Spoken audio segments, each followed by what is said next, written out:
Gentlemen, start your engine!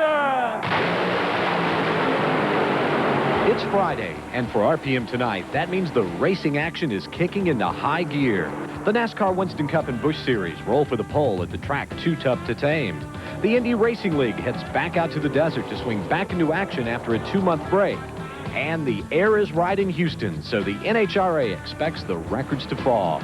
That and a lot more coming your way next.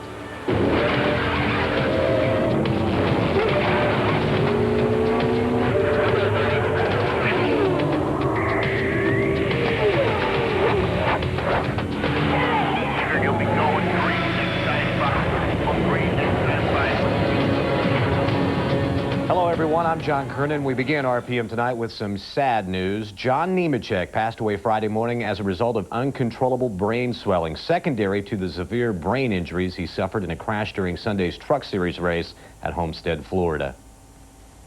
John Nemechek turned 27 years old just 4 days before the crash at Homestead, Florida that would eventually end his life. The younger brother of Winston Cup regular Joe Nemechek was just getting his racing career started in the NASCAR Craftsman Truck Series. John had made 43 starts in the trucks. His best finish, ironically, came at Homestead in 1996 when he drove to a 7th place finish. But John always believed that he had the talent to make it to the top. We've been running up near the top 10. Just tedious things just take us out, but we're a very strong team. I'm a strong driver, and everybody's just backed me 100 to 110%, and one day the show's going to turn around and we're really going to do good. Nemechek grew up in Florida and raced motorcycles before moving up to the NASCAR Winston Racing Series in the Carolina, Virginia region. He enjoyed fishing when not concentrating on racing. Nemechek was not married. Funeral services are scheduled for Monday in Lakeland, Florida. NASCAR President Bill France said he was deeply saddened to hear of John's passing. France says the NASCAR community will miss John Nemechek. It's a sad day, especially for the Nemechek family. You know, I've been around a long time in racing, and I don't know of a family any closer than those people are. And I talked to Joe several times, and, you know, his 27-year-old brother, and he's now gone, and Joe's having a tough time with it. But, you know, they're a very religious family, and I'm sure the good Lord is going to help them put it together, and they'll be okay. It's really a terrible thing. I got a lot of respect for his mother and father and John. You know, we always got along good. I tried to help him along, you know, when he was more or less a rookie like everybody else was at the time. And I see a lot of my mom and his mom, so it's a pretty tough thing on me. It's a reminder of how dangerous this sport can be. It's a great sport, and it really is safe, and that was just a bad freak accident. But our best wishes go to the Nemechek family right now. Understandably, Joe Nemechek will not race at Darlington this weekend. He is with his family. NASCAR Busch Series driver Phil Parsons will drive Joe's car in this weekend's race. And Parsons posted a lap at 168.348 miles an hour during his qualifying run in Joe's car. That was 29th fastest overall. Dale Jarrett won the pole last summer at Darlington. He's fastest again, 171.095. It was Bobby Labonte leading the way for the Pontiac Brigade at 170.910 miles an hour. He starts third on Sunday. Another good run for Jeff Bodine. He grabbed the 4th starting spot with a lap of 170.744. Now watch Gary Bradbury as he comes out of turn 4. He almost tags the wall, but hangs on to earn the 14th starting position. Ricky Craven had a shot at the pole, but he just misses it and will start second, 171.047 miles an hour. Surprising run for Dale Earnhardt, 40th fastest in qualifying, just over 167. But perhaps the biggest surprise of the day came from Mike Wallace. He's 17th fastest, 168.816. Mike smiling, but not as big as Jarrett. He wins the pole and is with Bill Weber. Well, Dale Jarrett is on a remarkable roll, and now you're in the Busch Clash and on the pole here again at Darlington. Congratulations. Thank you. It doesn't get much better than this. To win here at Darlington, the pole, is a special feeling. 2 in a row now, and went for so many years and couldn't hardly get in the top 10, and now these guys have put me on the pole again, so we're excited. Front's the place to be here to start with. Can run the race that you want to run, and that's important for us. They're going to change this track around, but we don't care about that right now. It's a tough place to race no matter which way you're going. Doesn't make any difference where we start this race. It's going to be tough. They can't do enough to make it any worse than what it is. It's a tough racetrack, but a fun racetrack. It's such a challenge for the driver. getting around here 2 laps in a row the same way is a challenge, and trying to go 400 miles is even more. So we look forward to that challenge on Sunday. Your luck here last year wasn't very good. You ran out of gas one time and kind of brushed the wall the other time. Yeah, that hasn't, but we ran well, and that's the key, is we know we can run well here. We just have to finish it off and be there at the end on Sunday, and then we can get ourselves into victory lane. Okay, that's Dale Jarrett. He's on the pole, and he's the points leader. Jared beat Craven for the pole by just 8 thousandths of a second. Mark Martin and his Roush Racing teammate Jeff Burton qualified 5th and 6th. They were separated by 66 thousandths of a second. Craven wasn't so sure about a great run after watching his teammate Jeff Gordon qualify. My pal Jeff, he was fastest in practice, and he slipped a little bit, and that had me concerned, you know, but Budweiser Chevrolet is good. I'm real excited about Sunday. I think a lot of it goes back to, you know, Joe Gibbs Racing puts together a really good race team, you know, and I'm very fortunate I get to drive it because I get the fun part of it, and those other guys get skinned knuckles and stuff like that. Well, I knew I got through turn 1 and 2 really good, and I just was a little conservative in 3 and 4. I may have left the pole out there. The car stuck really good. It was fast. It didn't wiggle. It just went where I needed it to go, and so maybe it could have gone a little faster, but you don't get second chances. We'll have to try again next week. We went into qualifying hoping to just be in the top 25. The car hadn't felt good to me all day. I don't know if I just ignored it or what it was, but I just didn't have a good feel of the car all day. The team kept working on it, kept making changes. It's a tribute to them that we're going to end up in the top 10 because our car was nowhere near a top 10 car. Hud Strickland, who finished 2nd at the Southern 500 last year, Darlington, lines up 7th this Sunday. Jeff Gordon had been fastest in practice. He winds up 10th on the grid. Then it's Lake Speed and Terry Labonte, but it's Strickland who says, look out come Sunday. We've done some things to tighten the car up before the last practice was over and everything. We didn't quite go enough. It was, I think a racetrack loosened up on us or something, but I tell you, we got a killer good car for Sunday. Pretty decent lap. You know, there's a lot of mistakes that, you know, I can look at now and say, man, I wish I'd done a little bit different, but I think it's going to be a good, solid run.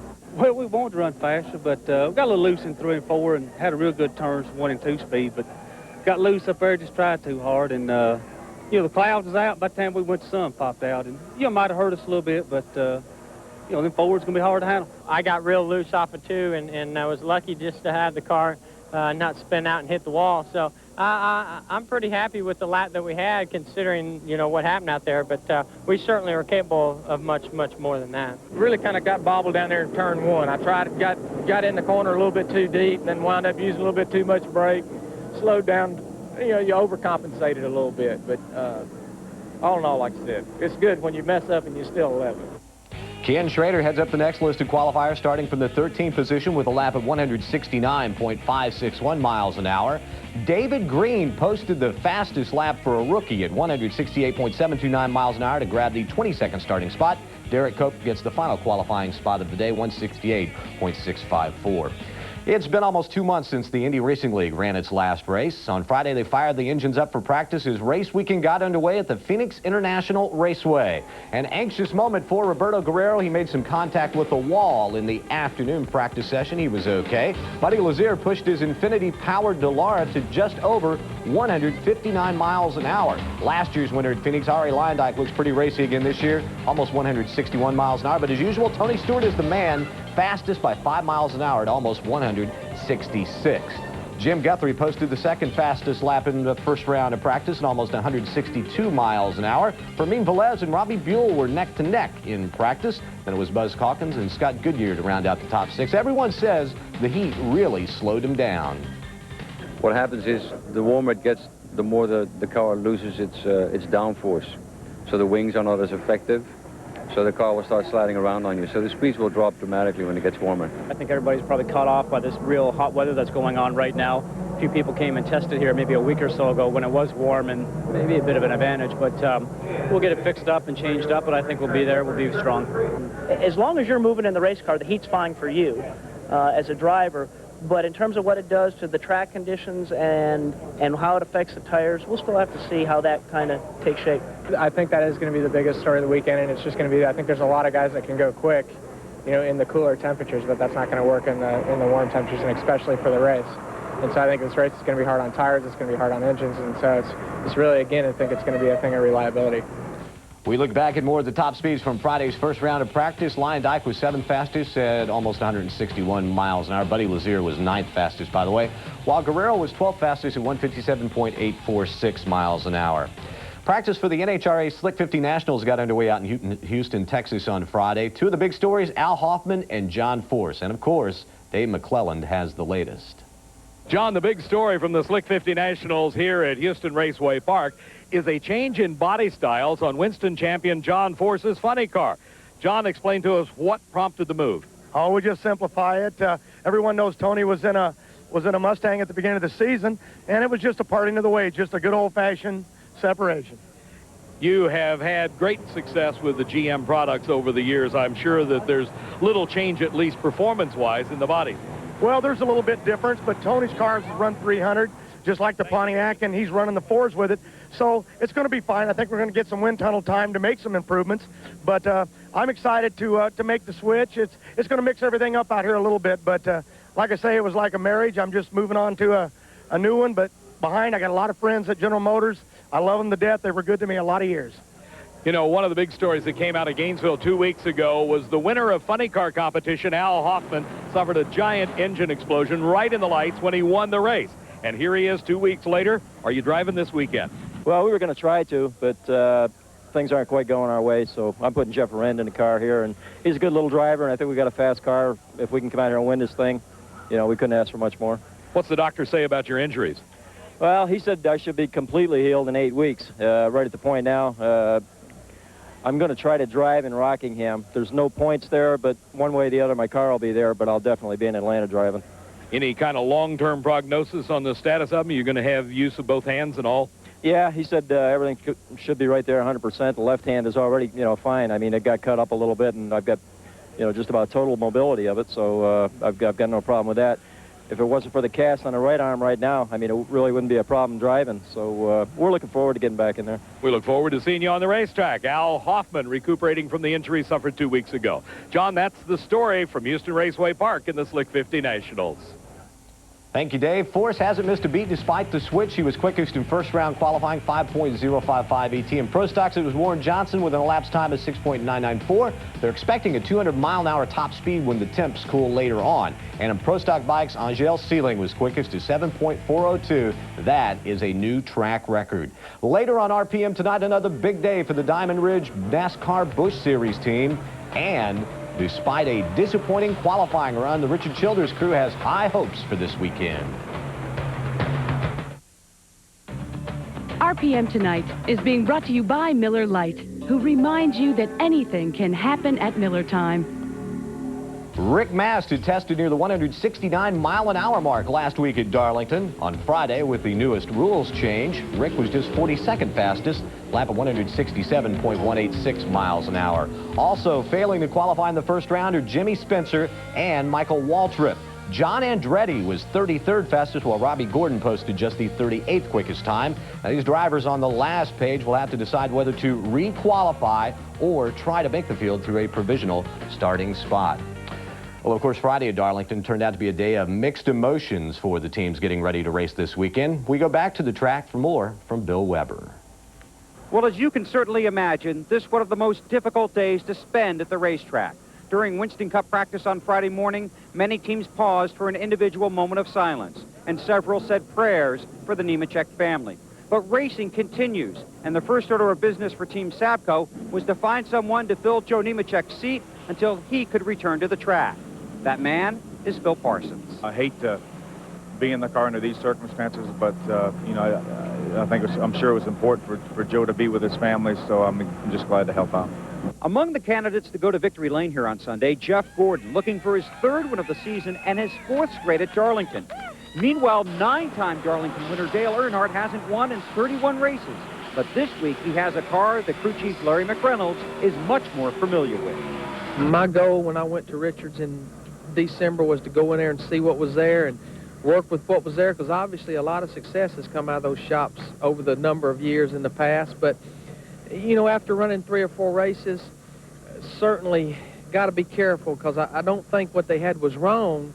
It's just something that I wasn't used to working on. That's the thing about racing. There's not one right way and 100 wrong ways, there's probably 100 right ways to do something. So it's just got me back close to what I'm used to working on. Our guys at the shop have worked their guts out to get this car done, just to try to make it as good as we can, because contrary to people's belief, Dale Earnhardt has still got it. Well, we've really not had a lot of success here. If you look at, yeah, we've got 3 wins, but then look at the rest of our finishes. So it just says about how tough this place is. If you come here expecting to win the race, you're going to end up 23rd, 24th. Darlington can be tough enough for experienced drivers, but try being a rookie like Tim Steele in the Busch Series. Still, the defending ARCA champ is happy with his new ride and has some modest goals set for this season. Still all new to me, and still, you know, can't really believe that this is all happening, and all the changes that, you know, are made with my shop and driving here. I guess you could say this is the first real job I've ever had. When we return to Darlington in the fall, the front stretch will be the back stretch, and the back stretch will be the front stretch. Actually, the only thing they're going to change is where they put the official starter, Doyle Ford. One other thing that doesn't change very much at this track, tire wear, and it will be a big factor here this weekend. Next on RPM tonight, a new car for Mark Martin. We'll let you know how he did in Busch Series qualifying when we come back. Last week in Las Vegas, Jeff Green and Elliott Sadler became the first teammates to ever start on the front row for a NASCAR Busch Series race. Well, the dynamic duo did it again on Friday at Darlington. We head out to the track for qualifying Tim Steele in the 4-car the rest of the year. He qualified 21st fastest. A new ride also for Dennis Setzer starting this weekend. He starts 37th in the 43 car after qualifying at almost 160.5. Last week, Jeff Green won the pole. This week, he's second quickest, a lap of 165.186 miles an hour. On the pole, it's Elliott Sadler with a lap at 29.615 seconds. That's 166.051 miles an hour. Sadler beating his teammate by almost a whole mile an hour to win the top starting spot. Ricky Craven qualified in the 3rd spot, but his car did not pass the post-qualifying inspection, so he will have to start the race last. For Sadler, it marked his 2nd pole of the year. We did on the front row last week in Las Vegas. He beat me for that, and I beat him this week. So pretty good fun going on between the two teams. But as long as we're both up front and the car's in one piece, we'll call it a successful day. I think I left a little bit out there in 3 and 4, but you know, I don't want to bring it back here on the hook. So it was better to run second to Elliott than bring it back on the hook. It's just it's going to be a long day tomorrow. Be a lot of sliding around, you know, and who can slide the best is going to win this race. I don't think the temperature-wise done anything, but whenever they cool these cars down and stuff like that, we had run an 03 out there in practice, and we wasn't cooled down. So I knew I had a little bit left there just from cooling it down. It's just if I hit my line out there on the racetrack. But everybody should have picked up, and like I say, it's showing it on the racetrack. Dick Trickle starts Saturday's Diamond Hill Plywood 200 from the 7th position. He's followed by Hermie Sadler, Todd Bodine, Mark Green, Randy LaJoie, and Lyndon Amick. LaJoie in a much better spot than last week when he wrecked, and Randy says today's lap could have been faster. I left some out there. Darlington's one of my favorite racetracks, but it can bite you in a hurry. So we're in the top 10 legitimately. I'm not sure if I could have run a 70, but I think I could have run an 80, but I came back. I didn't do that last week. I won't say we're disappointed. That's exactly what we ran in practice. We felt like we were going to run a little faster, and the car was just a little too loose to get after it real hard. The way things have gone, everywhere I expected to run good, we hadn't run very well, and the tracks that are tough, we seem to have gotten around pretty good. But I like Darlington, and we've always run good. It just never finished good here, so maybe this is the week. Diamond Ridge is going to be tough. They got very good motors, and they got a couple of good drivers, too, so I don't care. Bring them on. I'm ready. Jason Keller and LaJoie's teammate Tim Fedewa make up the 7th row for Saturday's Busch Series race. Phil Parsons is 2nd in the points. He rolls off in the 15th spot. Ted Musgrave is driving the Doug Taylor on number 40 Ford. Ted starts 19th. Steve Park is 22nd, followed by Tim Bender, Tracy Leslie, and Mike McLaughlin. When we come back, we head back out to the desert where it just might turn out to be Tony Stewart's weekend. We welcome you back to RPM tonight with a look at more Friday's practice speeds for the IRL out in Phoenix. Eddie Cheever, who won at Orlando 2 months ago, was 17th fastest. Scott Sharp, you'll recall, had been very fast in the test in the West a couple of weeks ago, but he had some problems and was well back 22nd quickest. Now, when the IRL runs its 200-mile race at Phoenix this Sunday, a lot of people will be keeping an eye on the reliability of those new engines. And as Marlo Klain reports, one of the top teams had some engine problems as practice opened on Friday. Scott Sharp's morning practice was cut short. After just 5 laps on the track, he blew his engine. In response, team owner A.J. Foyt brought in his teammate Davey Hamilton as a precautionary measure. We had really good oil pressure, so AJ wanted to go back and find out exactly why the motor blew and didn't want to take a chance at blowing the other car. And we were fortunate that I really wasn't up to speed that much yet, and then blew it, so there was no risk there of damaging the car or anything, but he wanted to make sure the second car was okay. We really haven't found a problem with Scotty's car, and there may not have been one, just may have been a chance of the motor, you know, not being assembled right, or one little mistake, or who knows what, but in my car, everything looks good so far. The Infinities continued their pursuit of the Aurora engine. Buddy Lazier ran limited laps to conserve his engine, as did Roberto Guerrero. The Nissans tested here a couple of weeks ago, and a company spokesman said the test was a catastrophic failure, but the company thinks they have isolated the problem. The positive side is that every time we go out, there are improvements, so hopefully they'll keep doing those improvements really fast, and then we'll be able to catch up. It's been a little frustrating because the reliability hasn't been there either, so it's hard to work with the chassis and whatever, but you know, it's just something that we just have to wait and hope that it gets better soon. One driver who doesn't have any trouble finding speed is Tony Stewart. The Team Menard driver was 4 miles an hour faster than anyone else in the field this morning. The temperature's about 30 degrees hotter now than it was when we were testing here, so I think it's kind of thrown everybody off a little bit, but we feel like we've adjusted for the temperature a little better than everyone else has. I think my experience with the midgets and Silver Crown cars here has helped me. I know what to expect when this track gets hot, so hopefully we'll just stay ahead of the racetrack the rest of the weekend. I think right now we're just a little bit ahead, but this is just the first practice session. We weren't the fastest out here in the testing, and I'm sure Foyt and some of the other teams are going to have something to say about this when it's all over. While Tony Stewart's IRL winless streak continues, he does know where the winner's circle is here at PIR. In January, he piloted his midget car to victory in the Coppa World Classic. In Phoenix, Marlo Klain, RPM Tonight. Check out this Radio Shack Fast Fact, and we'll be right back in a moment.